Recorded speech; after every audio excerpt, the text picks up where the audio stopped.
klubų atstovai, arba tie žmonės, kurie kiekvienais metais ateina tikrintis. Fizinė jėga tikrinama pagal 2 programas pritaikytas skirtingoms amžiaus grupėms. Testuojami žmonės nuo 16 metų. Patikrinamas kūno lankstumas, patikrinama rankų, kojų, raumenų pajėgumas ir aplamai fizinė sveikata visa žmogaus. Pasak trenerių, šiemet šiauliečiai aktyviau nei pernai ateina pasitikrinti savo jėgas. Testuojasi ir vyresnio amžiaus žmonių. Vyriausiam šiauliečiui per 90 metų.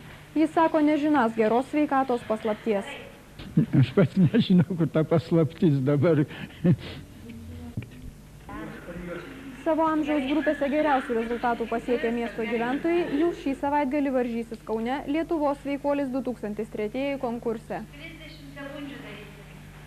O dabar, kaip ir įprasta, kartu su mūsų laida apsilankysime miesto salėse ir stadionuose, iš kurių sužinosime apie praėjusios savaitės miesto sporto įvykius. Šiaulių sporto medicinos centre vyko 2 dienas trukęs tradicinis renginys Įvertink savo jėgas, skirtas tikrinti miesto gyventojų fizinį pajėgumą. Šiemet šiauliečiai jame dalyvavo aktyviau nei pernai, tiesa jauni žmonės pasyvesni.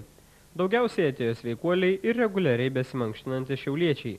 Visi norintys buvo nemokamai testuojami pagal Eurofito ir EGREPA fizinio pajėgumo programas, pagal kurias įvertinama ištvermė, galūnių raumenų elastingumas, kraujospūdis, apskaičiuojamas kūno masės indeksas.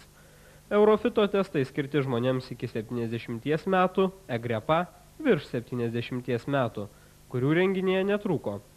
Atvykusius gydytojai ir sveikos gyvensenos klubo šviesuoliai atstovai konsultavo, žmonės buvo vaišinami sveikuoliška arbata ir visą tai nemokamai. Pasak Kūno kultūros mokyklos direktoriaus pavaduotojos Neringos Černauskaitės, šiauliečių fizinė būklė nėra bloga, o renginys žmonėms yra naudingas. Tai reikia ateiti ir dalyvauti. Kitas dalykas, jie sužino, kaip jie jaučia.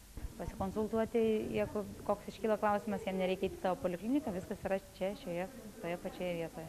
Ar šiauliečiai yra aktyvūs? Jie ateina pavieniui ar grupėmis?